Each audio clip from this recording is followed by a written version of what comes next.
Poor Sparky woke up this morning and he had so many bugs on the front. Sorry, Sparky, we need a car wash. Alright, so we're about to leave the Billings, Montana supercharger. This was number 50. Yeah, 50.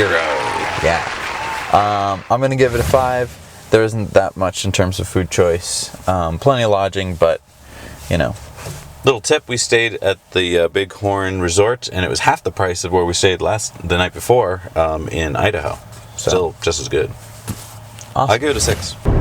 Off in the distance there is a little Bighorn, Custer's last stand, as history remembered it for about 100 years. And then in about the 60s, we began to realize that the way we were thinking about history was a little bit off, as we oftentimes do. Later on today, we're going to be going to a statue in a mountain, Crazy Horse, who was one of the generals who held off Custer here over 100 years ago. Maybe we'll see things a little differently. We are still in Montana. We're still in Montana. Man, we are still in Montana. Actually, we're in Wyoming. Oh, we're still in Wyoming. So we got an early start this morning because we wanted to cover big ground today. We're just going to hit a little chunk of Wyoming as we go into South Dakota. And we're going to try and see Mount Rushmore and Crazy Horse. Yeah. Which is a huge monument on the side of a mountain to Crazy Horse. So we'll see if we can see that today. Maybe get the drone up for some shots. Definitely get the drone up. So we're in Sheridan, Wyoming, going to the supercharger here. Proud to be an American. Free Wi-Fi. Yuck. Caught that. Got to turn on the hazardous filter system there. Guess he saw an EV behind him. Wanted to greet us. Alright, so we're arriving at the Sheridan, Wyoming supercharger. Oh, the backup cam. You make life so easy. So we're at the Sheridan 4-stall supercharger, our first Wyoming charge. This is just insane. Look at how many bugs we got on there. Sparky, I'm so sorry. Gotta wash you up. Woo! Alright, so we just left the Sheridan, Wyoming supercharger. That was number 51? Number 51. I would give it a 2. You didn't like it, huh? No. I mean, it's next to a Best Western, but that is it. Well, I mean, it's in that little downtown. We walked along there and we picked up a fly fishing rod because we're hopeful that we can go fly fishing. But yeah, Jesse's right. Other than that, there's really nothing. And I mean, it was a 5-minute walk to get to the fly fishing rod. And I feel like if it were different weather, like this is perfect weather, but if it weren't perfect weather, you would be kind of stuck there. And I don't know if it was just the charger or if it's the car, but it wasn't charging as fast as normal. Right. So that was weird. That was kind of weird. It took longer than normal.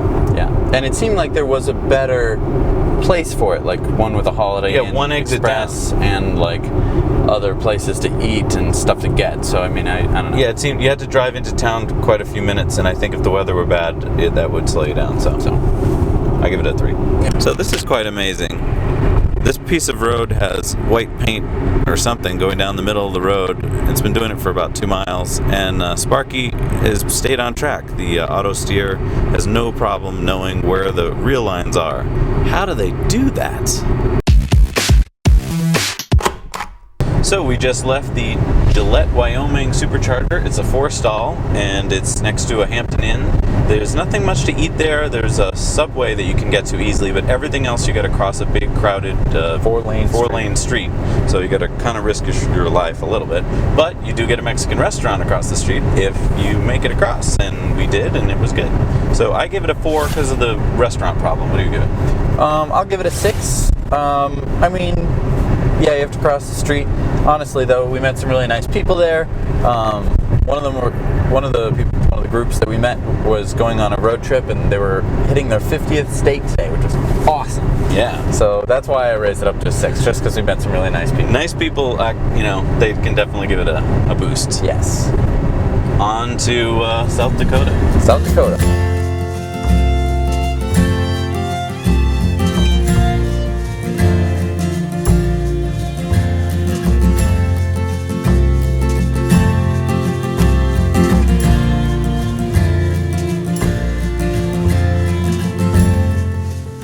So, have you ever seen that movie, Close Encounters of the Third Kind? Yeah. Remember, in the middle of the movie, he starts to make this thing out of whipped cream and stuff on his bed. He's going crazy, and it's turns out to be Devil's Monument. That is 37 miles that way. We don't have enough juice to get there right now because we're on our way to South Dakota, but just wanted to point out to our viewers that if you ever want to see Devil's Monument, it's that way, huh? It's that way on the route. You can see it. Wow. Wild idea tattoo. And piercing. Sparky, do you want a tattoo? So we're driving into... Where are we driving into? Rapid City. Rapid City, South Dakota to get our supercharger. Let's see where she's at. Okay, so we're at the Rapid City, South Dakota charger. It's a 6 charger, and these are the old ones Jesse doesn't like with the lights that don't have lights. And as you can see here, they put the lines in wrong. So when you're parked at your supercharger, it just barely reaches over to the car on the other side. What? It would work on this one? But that's it. But then that's it. So, come on. Not blaming you, Tesla, but That's definitely the mall. whoever draws the lines here. So ignore the lines when you're parking. So we're leaving the Rapid City Supercharger. We will be back after we go to Mount Rushmore. But for right now, we are leaving to go to Mount Rushmore and see the Crazy Horse Monument and also Dinosaur Park. Dinosaur Park! Pretty exciting. I give that one a 5. Yeah, I'd give it a 5 too. It's right next to a mall. There's stuff in the mall stuff. Starbucks. Good Wi-Fi. Has good Wi-Fi. But I'm giving it a 5 because they repainted the lines. I'm assuming the mall repainted the lines so that only about 3 Teslas could charge there. Yeah, so be careful when you're backing in that you back in. Don't pay attention to the lines. Yeah.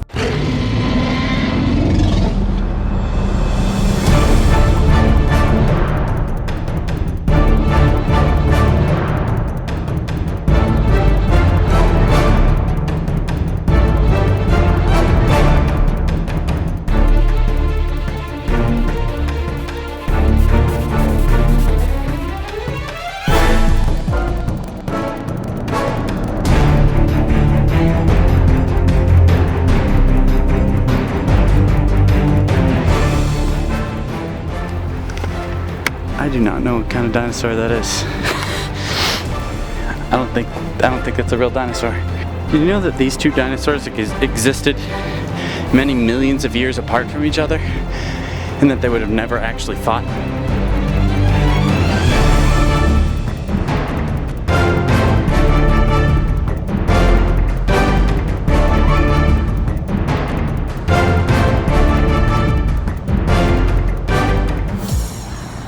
Unlike all these other cars, Sparky doesn't run on dead dinosaurs. Cool fact. All right, which way? This way? Everyone's going this way. All right, here we go. We're gonna go check out Mount Rushmore. All right, you can see it. Yeah. What do you think? It's a lot smaller than it was on my textbook. All right, well there it is, Mount Rushmore. Let me just tell you, it is a lot smaller than I thought it was going to be. Like, that is pretty small. Like, it's big, but it is not as big as it should be. Just getting some shots for you. No drones. Sorry, folks. So now that you've had a chance to, cool off a little bit from the big spectacle of it, what do you think? It's pretty small, honestly. I was really expecting to have my jaw drop and just be like, so massive, but I don't know. Maybe I'm just jaded from all the things that we've seen on our trip, but it wasn't that great. Look in your room, you're soundly asleep. Oh, just wanted to give you a good sense of scale right here. That is Mount Rushmore. Just not as massive as I pictured it. This guy's making sure we're not flying any drones. So what did you think of it? What was interesting to me about it, more than the actual mountain, was the history behind it, which was that in the 20s, they wanted to make some kind of monument to get more tourism here, and it worked. I mean, over 2 million Americans come every year to visit this park. So it wasn't going to be the presidents, it was going to be American folk heroes. And then when Calvin Coolidge got involved, because the federal government was going to fund it, he was like, well, you can have 1 Democrat, there have to be 2 Republicans. So, I mean, it just was basically a big congressional thing, and it was funded by Congress. And in fact, they didn't even finish it. It's supposed to be, all of the presidents are supposed to have their waistcoats done, and they just stopped because they ran out of money in 1940s. And another thing, in the when they were appropriating money for this, there was a bill to put Susan B. Anthony up there, but then Did it pass? it didn't pass. The appropriations bill, cut it out or whatever because they didn't want to fund it, and it just shows you the politics of America. Like, it's a political thing more than a history thing. All right, here we come to the Crazy Horse Monument. I'm really excited. I hope that it'll be better than the Mount Rushmore Monument. That one was pretty disappointing. All right, so over here is Crazy Horse. What do you think? What are your impressions? I'm honestly a bit more impressed than Mount Rushmore. The most impressive thing, I think, to me is that it's privately funded. Like, the U.S. government and the state haven't paid for this.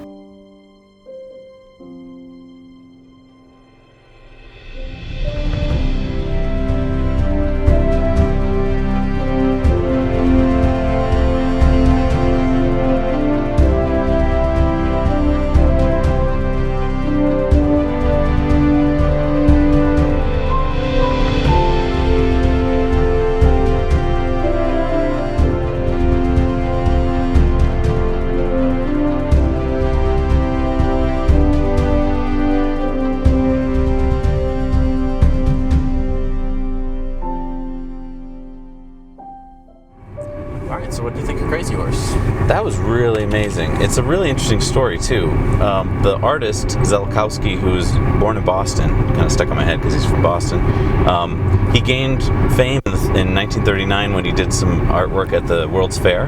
Yeah. And so Chief Henry Standing Bear heard about him and contacted him, sent him a letter saying that he would like this artist to come and make Crazy Horse in a mountain. Yeah. And so he came out, visited, they talked, they found different sites, and then basically he started this life's work to make this. Him and his wife had 10 kids. Wow. And so him and his wife have since passed away, but their 10 kids are continuing on this legacy of making this statue, this monument, and it won't be done for probably 50 years. Wow. But it's all privately funded. That's awesome. It really is amazing. It's an amazing story. It just feels better to me than Mount Rushmore. Mount Rushmore just feels like a tourist trap to me. I don't know. Right. This feels more like a real monument to a people. Right. To something that's we've destroyed. And that it's actually teaching you some history. So what we don't see fully in the mountain yet is that Chief Crazy Horse is pointing outwards, and he's basically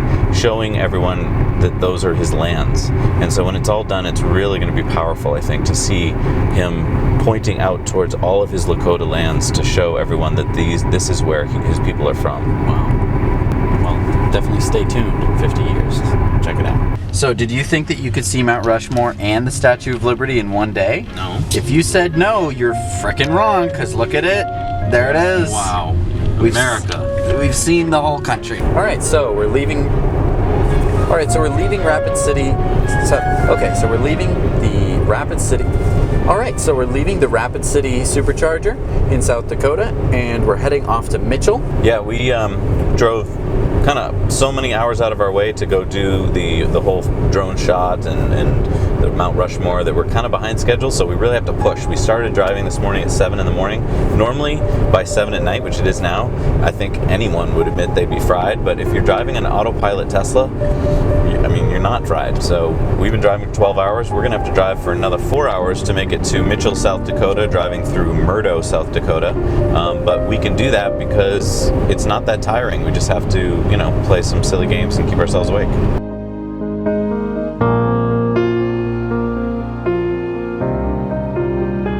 So it's 10 o'clock at night. We're in Murdo, South Dakota, and we're pulling into a gas station because I don't know if you can see all these bugs on the windshield, but we can barely see. So we have to clean the windshield. So we just cleaned the bugs off the windscreen in Murdo, and we're pushing on to our last stop of the night, which will be Mitchell, South Dakota. We have called ahead to get our room. We figured we really had to put this push on so that we could make up some kind of lost time that we had the past couple days. So as you can see, driving at night, nothing like traveling in the daytime. It's kind of boring. But no traffic. Good night. Thanks for watching.